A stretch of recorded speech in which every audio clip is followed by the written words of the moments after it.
For all the Pac-12 haters out there who keep getting on and leave me comments about how the Pac-12 has been down, I'm going to tell you why that's going on today. You ever hear you get what you pay for? Great article just came out. We're going to talk about it coming up right now.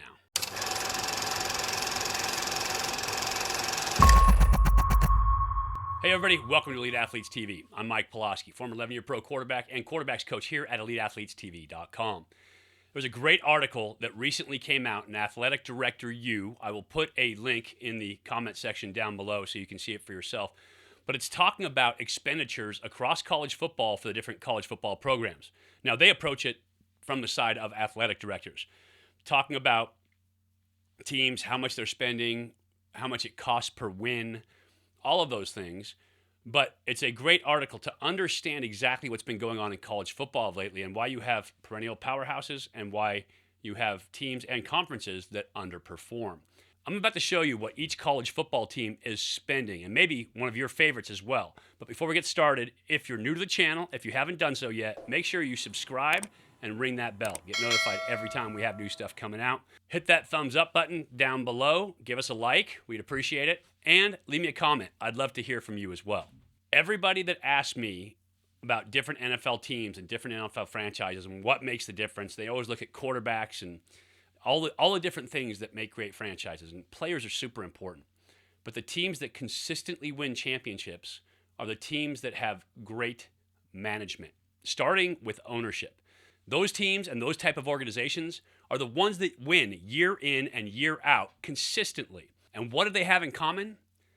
They spend money on their team. They spend money on their players. They spend money on their staff. What I'm saying is totally intuitive. Yes, the more money you spend, the better your team is going to be, but there are various reasons for that. First and foremost, in my opinion as a former player, is that if you want your players to commit to excellence and you want your players to be fully committed and bought in, then management has to be fully committed and bought in as well.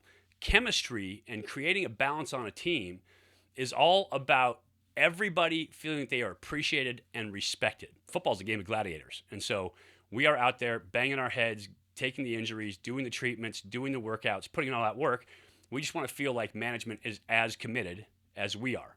Now, there's a lot of business decisions that go on at that level, but you need to feel that commitment. And oftentimes, that's the respect you need as a player to help build that chemistry. Well, pro teams are no different than college teams. College players, college athletes need the same exact things that pro athletes need. They need to feel respected. They need to feel like they are important.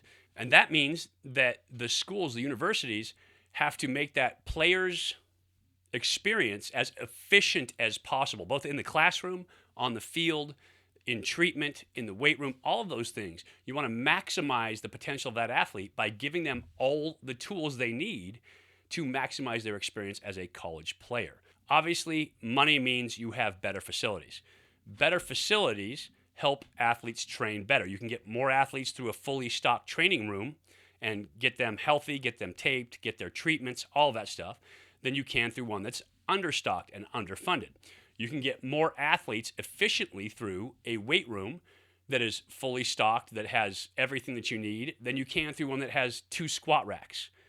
And so having the money in place to do that means you can help athletes be more efficient in their preparation, in their training, in their treatment. I'm going to show you a graph in just a second of the teams that spend the money around the country, and it's not going to shock you who spends the most. But finally, all of that money goes back into recruiting. And so having those facilities, showing players that you care for them and respect them, having the ability to one-off a trip to Australia for a punter, let's say, having the ability to take a private jet to go recruit a kid last second who might be on the bubble. All of those things, recruiting, being able to get the athletes that you want into your program, all incredibly important in college football. Now, I said the haters that talk about the Pac-12 and how they're down, you're right, and I'm going to show you why in just a second. Let's take a look at college football, the football bowl subdivision, and let's look at what they've spent over the past several years, and we'll get a kind of a clear understanding of this.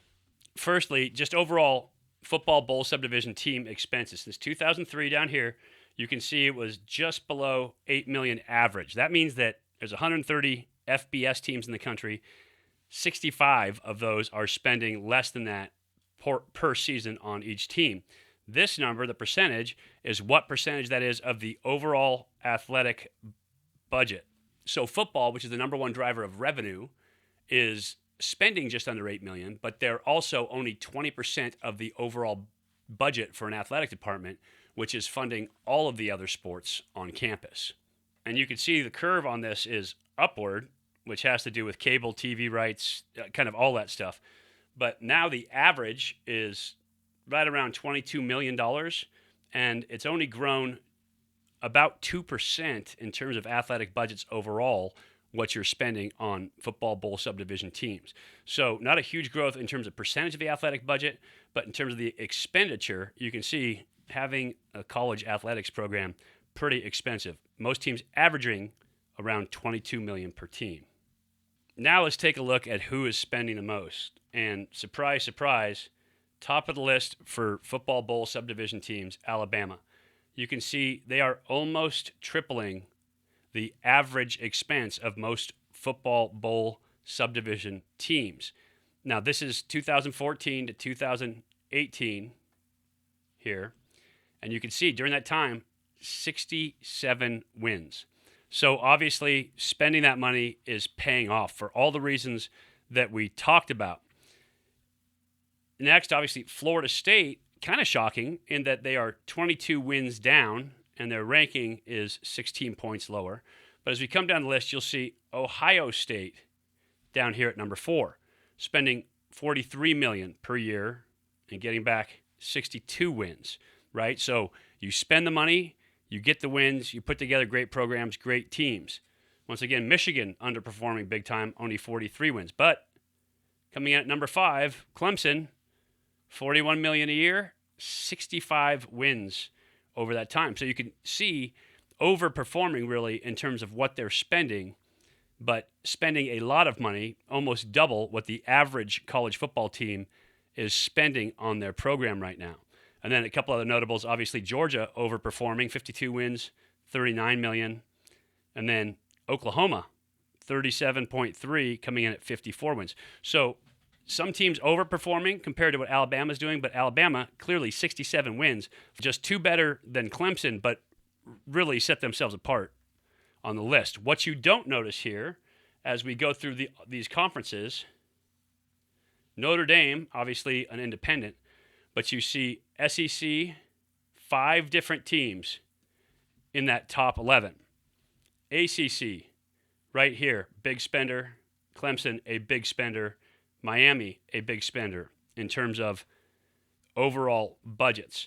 The Big Ten, very well represented in this list with Ohio State and Michigan. And then the Big 12, Texas, Oklahoma, TCU, coming in that $36 to $38 million range. So spending money on their programs. These are the top programs in the country, the amount of money that they're spending on their teams. So what does that tell you? SEC, Big 10, Big 12, spending money on the programs and getting wins back as a result. You do not see a single Pac-12 team in that list in terms of spending on their programs. With everything that spending money does for your program, you would think you would spend it more on your teams, on your football, to help get more wins in the conference. When you wonder why the Pac-12 has seen down lately, that's it. The Pac-12 conference recently announced that Larry Scott will not be coming back as a commissioner. If you read John Canzano, and I suggest if you don't, that you start reading Canzano because he's really good. I'll put a link to his work down below. Or if you read John Wilner, you'll understand what's going on in league offices.